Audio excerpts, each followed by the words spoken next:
মাশাআল্লাহ, আলহামদুলিল্লাহ। দীর্ঘদিন পর ছাদে এসে কবুতরগুলো উড়ালাম। মাশাআল্লাহ, খুব সুন্দর এবং আনন্দময় মুহূর্ত। এখানে বুড়া এবং পাঠা যে বাচ্চাগুলো ছিল, এই বাচ্চাগুলো এক দশকের কানি ভরে চলে আসছে। সবগুলো একসাথে ছেড়ে মিলিয়ে দিলাম বুড়াগুলোর সাথে পাঠাগুলা। মাশাআল্লাহ, সবগুলো একসাথে মিলে উঠতেছে। আলহামদুলিল্লাহ।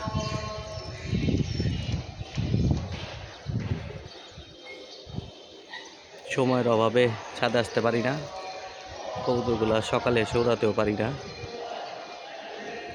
তো আজকে এসে দেখলাম কবুতরগুলো ছাড়া, তারা ভাই ছেড়ে গেছে, তাই এসে কবুতরগুলো আবার আমি উড়ালাম। মাশাআল্লাহ।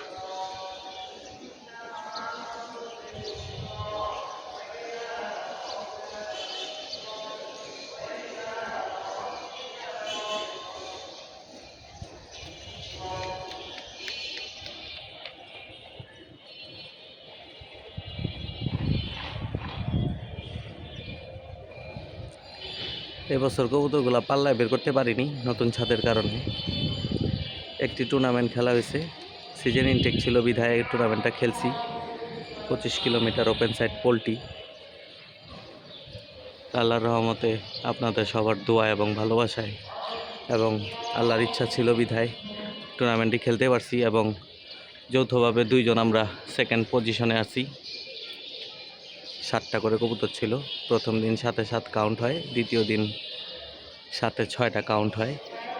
আমার একটা লাল মাদি ছিল, এই লাল মাদিটা আসতে পারে নাই, লাল মাদিটা দিছিলাম। তো ফাইনালের দিন লাল মাদিটা আসতে পারে নাই, যার কারণে দ্বিতীয় স্থান অধিকারী হই। নবাব বিজন লফট ইমরান ভাই আর আমি দুইজন আমরা যৌথভাবে দ্বিতীয় স্থান হই। আর আমাদের লালবাগ চৌধুরী বাজার পিজন ক্লাবের সম্মানিত সাবেক সভাপতি মোহাম্মদ সাগর এককভাবে চ্যাম্পিয়ন হয় এবং আমাদের সুমন তৃতীয় স্থান অধিকার করে ওটাতেও। মাশাআল্লাহ, সবারই মোটামুটি ভালো রেজাল্ট হয়েছে season intact 25 kilometre poultry open side টুর্নামেন্টে। তো যেহেতু এই বছর কবুতর পাল্লায় বের করিনি আর বের করবো না, আর তো এই বছর খেলার কোনো আর চিন্তা ভাবনা নাই। তো জানুয়ারি মাসে একটা চমক আছে, দেখি যদি আল্লাহ সহায় হয়, কবুতরগুলা ভালো ফ্লাই করে এবং সব কিছু ঠিকঠাক থাকে আমার, ইনশাল্লাহ একটা চমক আপনাদের উদ্দেশ্যে দেখাবো বিনা পাল্লায়। বাকিটা আল্লাহ ভরসা। আল্লাহ যদি সহায় হন তাহলে, আগেই বলতেছি না যে চমকটা দেখাই দিব। যদি আল্লাহ সহায় হন, সব কিছু ঠিকঠাক থাকে, তাহলে ইনশাল্লাহ জানুয়ারি মাসে একটা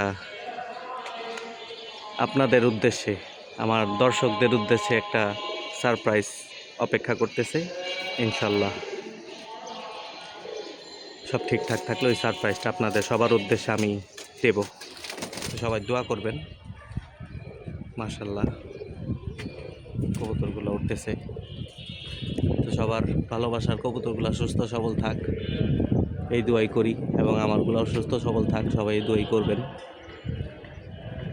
হাতের 5 আঙ্গুল যেমন সমান না,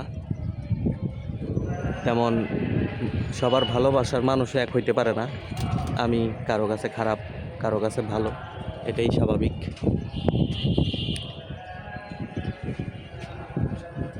তো আশা করি সবার যার জন্য যতটুক করার করতে পারি করে দেই, না পারলে ডিরেক্ট না করে দিই যে না, এটা আমার জানা নাই, এটা আমার পক্ষে সম্ভব না, আমি এটা করতে পারবো না।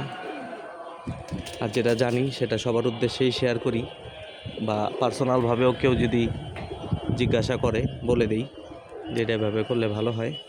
বাকিটা আল্লাহ ভরসা। আল্লাহ সহায় হইলে ওটা পূরণ হয়, আর আল্লাহ সহায় না থাকলে তার ওটার হাজার মানুষ আমরা চেষ্টা করলেও সেটা পূরণ করা সম্ভব না। তো সবাই দোয়া করবেন, এবং যারা পাল্লায় আছেন তাদের সবার জন্য আমার দোয়া এবং ভালোবাসা। এবং যার যার এলাকা থেকে, যার যার স্পট থেকে কবুতর পাল্লা দিতেছে আমাদেরই ভাই ব্রাদার, আত্মীয় স্বজন, পাড়া প্রতিবেশী, সবার প্রতি সুনজর রাখবেন। একটা কবুতর আসলে আপনি ধরবেন, হয়তো 500-1000 টাকা বিক্রি করবেন, বাট যার কবুতর তার কাছে এটা লাখ টাকা দাম, হোক সেটা নাপ্তা, হোক সেটা সাদা কবুতর। তো কারো ভালোবাসার জিনিস নষ্ট না করে যদি আপনারা চান যে একটা কবুতর বাসায় ফিরুক, সবার একটা কবুতর বাসায় বেশি থাকুক, তাহলে নিজ ইচ্ছায় বসে, সেটা আলাদা জিনিস। কেউ বোমা ফাটিয়ে, আতশবাজি ফাটিয়ে, টিন বাড়ি দিয়ে কারো কবুতর ধরার চেষ্টা করবেন না। এটা আমার আকুল আবেদন আপনাদের কাছে। কারণ একটা কবুতর ভাই তৈরি করতে 7 থেকে 8 মাস সময় লাগে বাচ্চা থেকে। তো এই 7-8 মাস কষ্টের পর যখন এই ধরনের নিকৃষ্টজনক ঘটনা ঘটে, তখন খুবই কষ্টদায়ক বিষয়গুলা। হয়তো আপনি ধরার পর হাটে নিয়ে বিক্রি করবেন 500-1000 টাকা। ওই 500-1000 টাকার জন্য আপনার যার কবুতর তার মন থেকে যে গালি গালাজ বরদোয়াটা আসে, এটা তো বড় না ভাই। 500-1000 টাকার কাছে এটা খুবই অনেক জঘন্যতম জিনিস। নিজ ইচ্ছায় বসছে, একটা কবুতর লোড নিতে পারতেছে না, বা ভুরকি দিয়ে ধরছেন, সেটাও আলাদা জিনিস। যদি পারেন একটা কবুতর একটা মালিককে ফিরিয়ে দেওয়ার সম্ভব হয়, দিয়ে দিবেন। যদি কোনো চিহ্ন থাকে, নাম্বার থাকে, আর না থাকলে সেটা রেখে দিবেন, বা পোস্ট দিয়েও যদি দেওয়া সম্ভব হয় আপনাদের পক্ষে, দিয়ে দিবেন। কারণ ওই যে একটা কথা বললাম না, যে একটা কবুতর তৈরি করতে 7-8 মাস সময় লাগে। আপনিও পালেন কবুতর, পাল্লা দেন চাই না দেন, সবার উদ্দেশ্যেই বলতেছি, যারা কবুতর বাজ, যারা কবুতরকে ভালোবাসে। সোশ্যাল মিডিয়াতে বেশ কয়েক বছর যাবতই একজনের নাম না বললেই নয়, রিজভী রহমান ভাই, খুব উদার মনের মানুষ। যত ভালো কবুতরই থাক, আমি একমাত্র তাকেই দেখলাম যে কবুতর ভিডিও করে যার মালিক তার কাছে পৌঁছে দেওয়ার চেষ্টা করে, এবং দেয়ও। সেটা হোক নাপ্তা কবুতর, আর সেটা হোক সিলভার বাঘা কবুতর। লোভ লালসা জিনিসটা খুবই খারাপ, এটা মানুষকে ধ্বংসের পথে নিয়ে যায়। তো সবাই সবার দিক থেকে এক একজনের প্রতি ভালোবাসা রাখলে এই জিনিসটা চেঞ্জ হয়ে যাবে আস্তে আস্তে। আমিও কবুতর ধরি ভাই, আমি যে কবুতর ধরি না তা না। পরিচিত কারো থাকলে বা কাউকে যদি ফিরিয়ে দেওয়া সম্ভব হয় দিয়ে দিই, আর যদি লোক না পাই সেই ক্ষেত্রে সেটার আলাদা ব্যবস্থা করি, বাট আগে চেষ্টা করি লোক থাকলে কবুতরটা ফিরিয়ে দেওয়ার। তো এখানেই আমার ভিডিওটি শেষ করছি এই বলে। সবাই ভালো থাকবেন, সুস্থ থাকবেন, 5 ওয়াক্ত নামাজ পড়বেন, এবং আমার কবুতরগুলোর জন্য আমার জন্য দোয়া করবেন, এবং আপনাদের জন্য সবার আমার ভালোবাসা। আসসালামু আলাইকুম।